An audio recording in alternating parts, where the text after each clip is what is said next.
Nah, apa sih sebenarnya kerugian mengalami tubuh yang asam ya?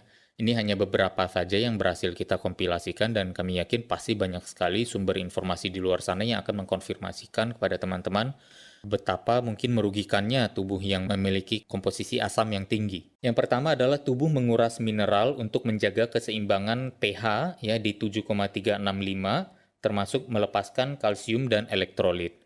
Nah, ini yang agak mengkhawatirkan ya, yang merupakan salah satu tahap pertama tubuh kita terjadi osteoporosis atau bahkan masalah metabolisme lainnya.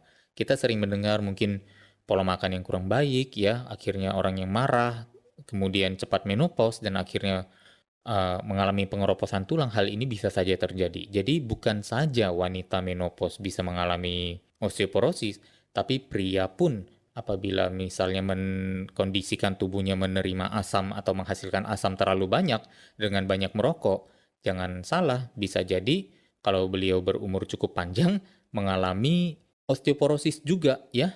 Selain tentunya masalah kesehatan lain yang ditimbulkan oleh rokok, misalnya bisa saja jantung, bisa saja tekanan darah tinggi, bisa saja stroke atau kanker ya.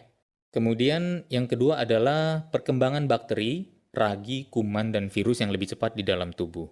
Nah, ini juga disebabkan karena kondisi darah yang asam merupakan lingkungan yang kondusif bagi berkembang biaknya atau multiplikasi atau penyebaran bakteri-bakteri kuman virus bakteri tadi ya. Yang ketiga adalah yang juga agak mengerikan adalah kondisi sel yang abnormal, di mana diyakini terjadi perkembangan tumor dan sel kanker apabila tubuh kita terlalu asam. Ya, berbagai studi atau bahkan pakar dalam dunia medis pun sudah mulai mengakui bahwa darah yang asam adalah darah yang kondusif terhadap terjadinya pertumbuhan tumor dan bahkan lebih mendukung akselerasi dari sel kanker menjadi lebih ganas. Berikutnya, masalah asam di dalam tubuh kita adalah sel darah putih yang lebih pasif ya, yang tidak aktif. Sel darah putih seperti kita kenal adalah salah satu elemen dalam tubuh kita yang elemen perlindungan pertama dalam tubuh kita yang menyerang semua bakteri, virus, dan macam-macam atau kuman yang menyerang tubuh kita. Jadi semakin baik aktivitas sel darah putih kita, tentunya semakin baik pula daya tahan tubuh kita. Nah, kalau misalnya tubuh yang asam ternyata membuat aktivitas sel darah putih menjadi lebih pasif dan akhirnya daya tahan tubuh kita juga menjadi menurun. Darah yang asam juga menghasilkan yang namanya sel darah merah yang menggumpal. Kita semua juga mengetahui bahwa sel darah merah adalah carrier atau pengangkut oksigen dan nutrisi untuk diantar ke seluruh tubuh. Nah, kalau memang sampai terjadi penggumpalan, maka kemampuan darah untuk mengantar nutrisi dan oksigen ke seluruh tubuh itu akan sangat terhambat secara signifikan, yang akhirnya tentu membuat tubuh kita tidak menyerap makanan sebaik yang kita harapkan ya. Makannya sudah banyak, sudah cukup, tapi ternyata darahnya menggumpal dan tidak mengirimkan nutrisi dengan baik.